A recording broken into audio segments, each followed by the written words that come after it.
So our next storyteller is adorable, and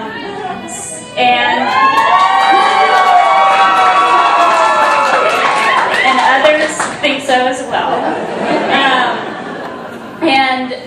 He is also going to kind of tell a story about being comfortable in his own skin.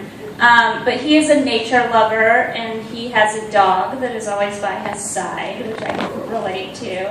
But it's not here tonight. But yeah, so Riley Kirkpatrick, and he's going to tell a great story. So let's welcome him.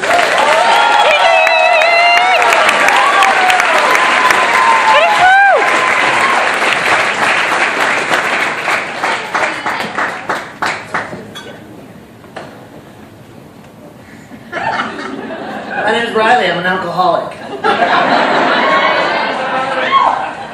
True story. I'll come back to that. But for the right now, I can guess that you're all wondering who this handsome gay man before you is. I'm not a gay man, nor a lesbian, nor bisexual, but I'm transgender. I am the T in the LGBTQ, the T in this alphabet soup of a community. Transgender is an umbrella term that a lot of things fit under, but for me, it means that I was a man that was born, raised, and socialized in a female body. I spent the first 22 years of my life as a woman. I'm from a small coastal logging town in Washington State. It is the birthplace of Kurt Cobain. It is gray and it rains all the time.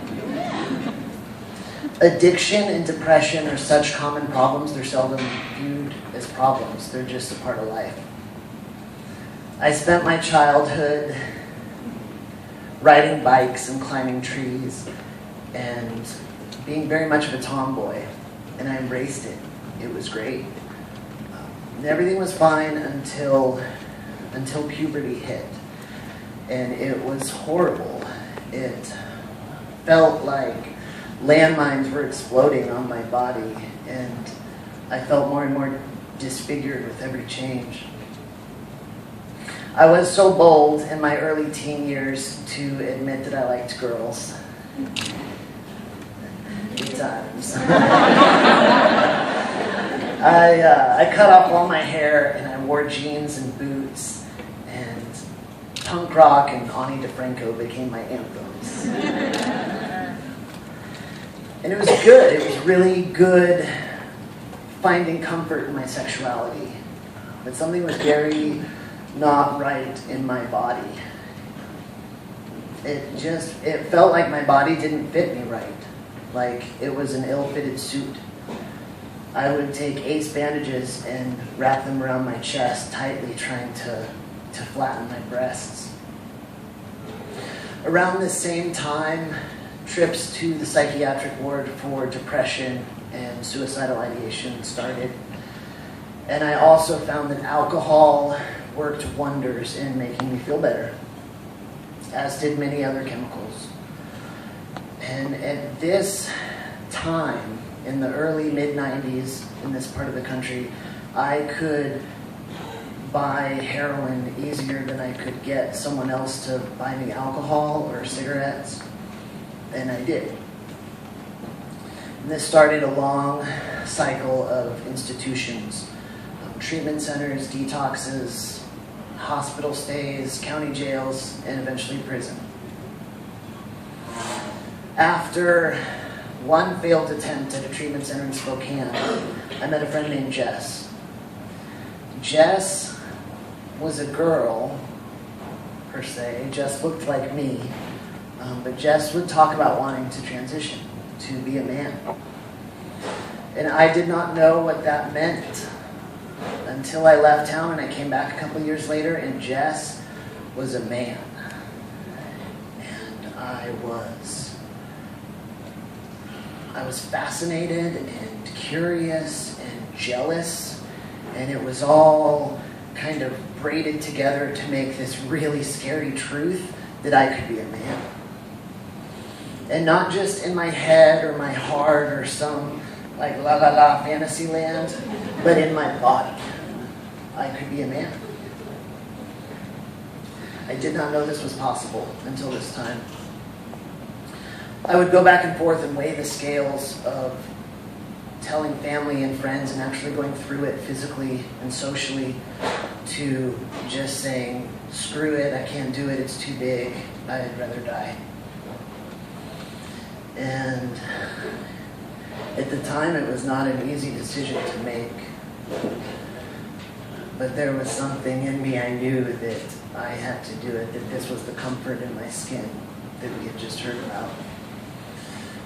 And it seems absolutely insane to say now, but I really believed that I could fund my transition by selling drugs. I know, right? And obviously, with selling and using hard drugs comes incarceration. And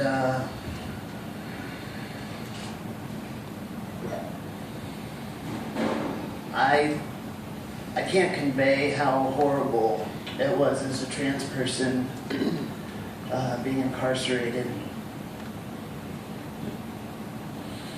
And that's okay. I think that some stories are better left untold. But there's one thing that I did want to tell about. I was segregated all by myself, and I realized that I was dying, that I was killing myself.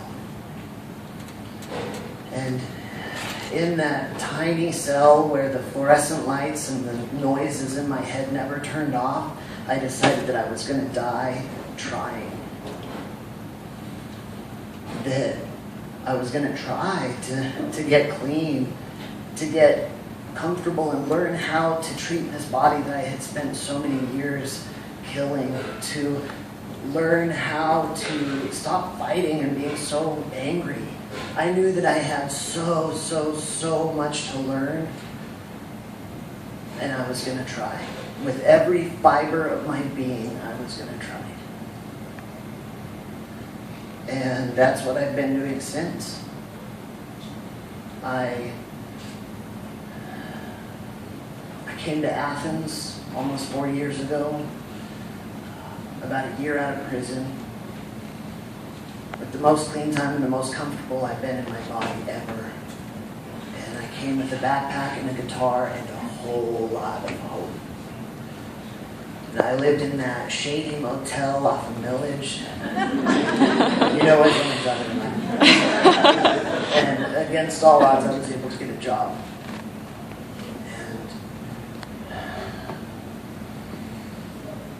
Today, I'm clean, I'm sober, I am the most comfortable that I've ever been in my body, and it is really important to me that this is not heard as a sad story. Everything about my life is different today. A couple years ago, I started working for myself, and it's 2 years later, and I've learned that I'm a very intelligent, capable man. That hopelessness that I used to have has been replaced with a deep faith, a knowing. That disconnect has been replaced with love. Like deep, thick, rich, hearty, fat love.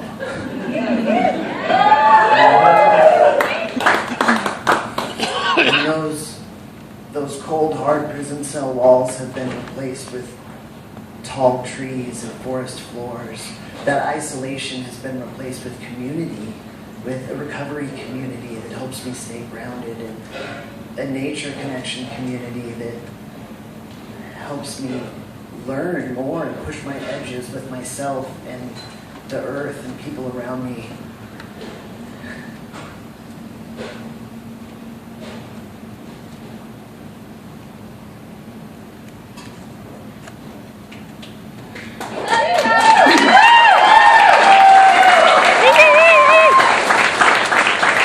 My most favorite part of this story